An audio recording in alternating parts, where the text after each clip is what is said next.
What's up, guys? Riggs Motorsports here. We didn't upload the last week and a half, 2 weeks, as you guys seen. Maybe 2.5 weeks or so. Basically what happened, well, part of the reason we kind of delayed with the build here for that period of time, and you're probably wondering why we have the dog in the intro.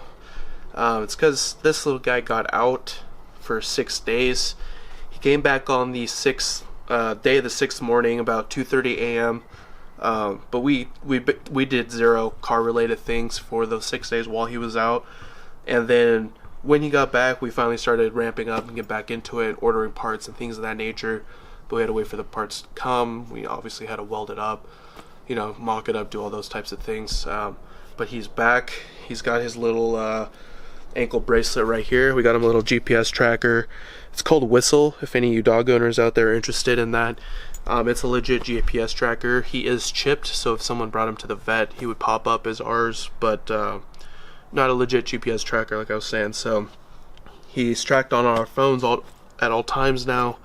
The other two will be too. But now we're gonna do some updates on the hatch, and also I'm looking for a 4-wheel drive SUV or truck to go up in the mountains, tow the hatch in the future, possibly if it's powerful enough, and go shooting up the mountains, like I was saying, go camping, things of that nature. So if you guys have any suggestions of SUVs, trucks, Japanese only, that's what I want. We're pretty much a Japanese vehicle family. I have a 2000 GMC Jimmy up my dad's shop. That was my first vehicle. It still runs, it needs some things, more money than I'd want to spend on it right now. So I have about $5 grand I want to spend on a car as of right now. That could easily go up as time goes on, but Chance gonna give you guys some updates on the hatch. I'll get behind the camera and we'll do some future plans on the car and things like that.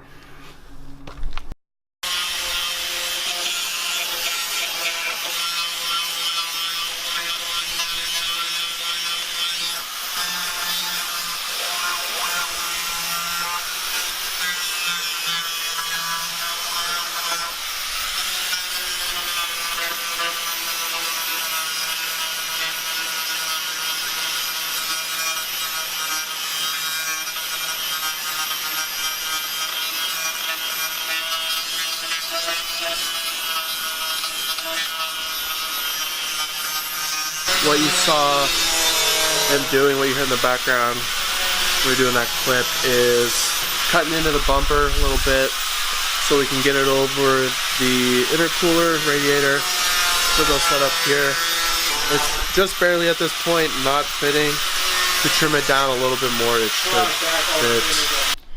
Alright guys, so a little update on the hatch. We have been able to work on it a bit. We just hadn't filmed it because we were kind of playing catch up. But here we are. As you can see, first thing is the bumper is on. In our previous videos we didn't have that on, so today we were just cutting out the inside of it to be able to get it to fit over the intercooler and radiator.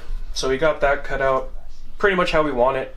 We just kind of have to sand down the inside a bit just to make it pretty, because we like to make things pretty on this, as you can tell. So if you come over here, you can see we, or at least Dad, got the intercooler piping on the hot side all welded up for here. We got these 2 vibrating clamps we were talking about, and those look really nice. Did you say hot side? This is hot side, isn't it? Oh no, it's cold side. Cold side. Cold side. And then you can actually flex the pipe a bit with it.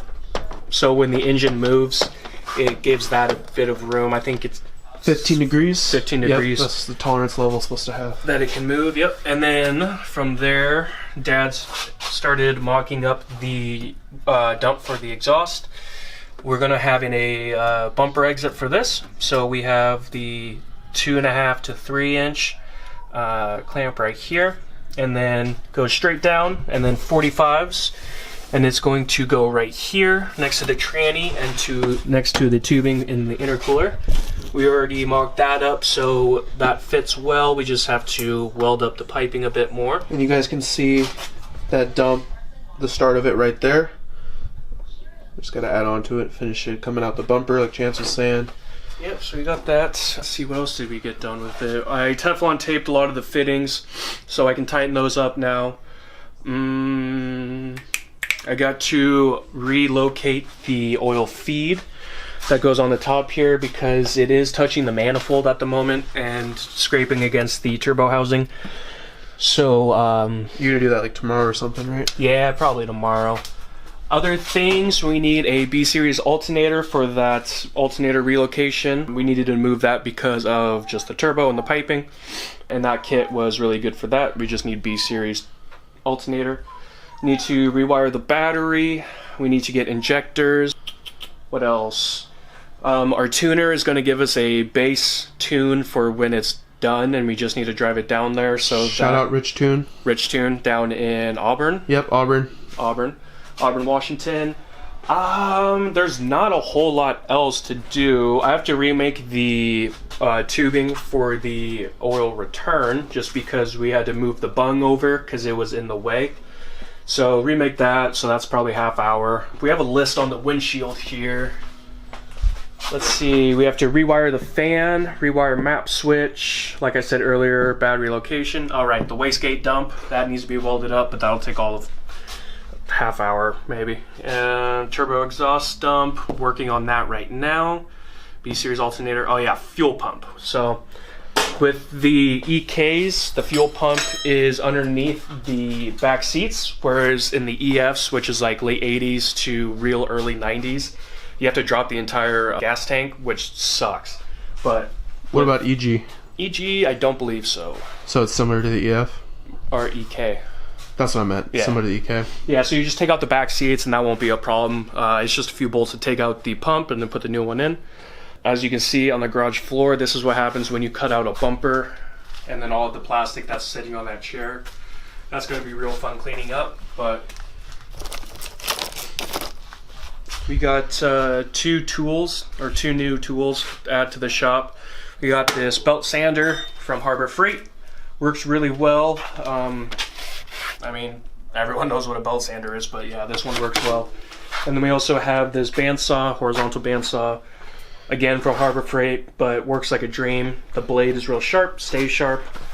We got that for $200 with the 20% off Harbor Freight coupons that they frequently have. This was like $180 with the 20% off. Yeah, that sounds so that's a really good price.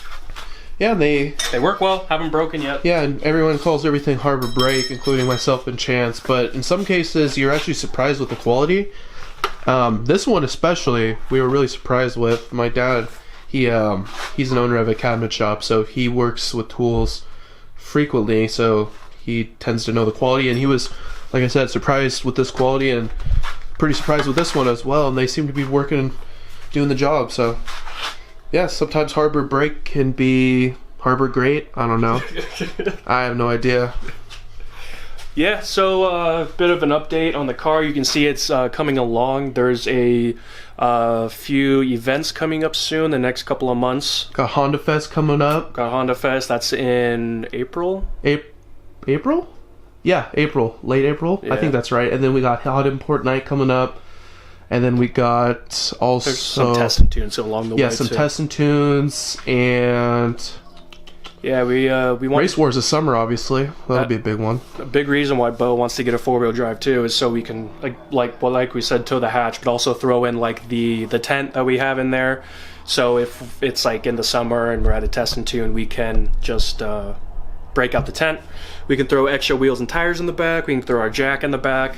So that way we can actually work on the car as we're trying to go down the track with it. Yeah, last time we did the test and tune originally, we weren't very wise. We didn't bring anything. We brought my car and then the car we're racing. Yeah, I mean, it was a fun time. It was just like, I think it was about 90 degrees that day, and we didn't have the tarp, we didn't have a cooler, so we were pretty much just sweating our asses off, running around like crazy men without any of the amenities that the racers around us had to keep them cool.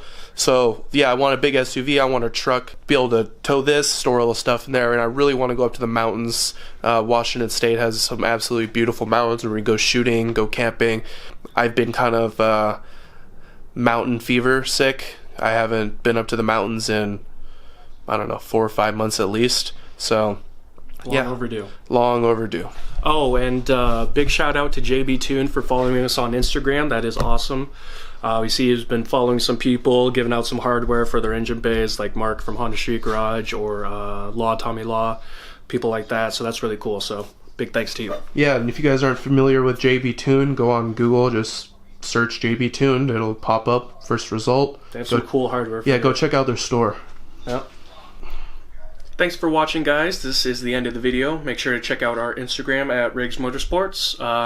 Like the video, share it, subscribe. Really appreciate it, and stay tuned for more.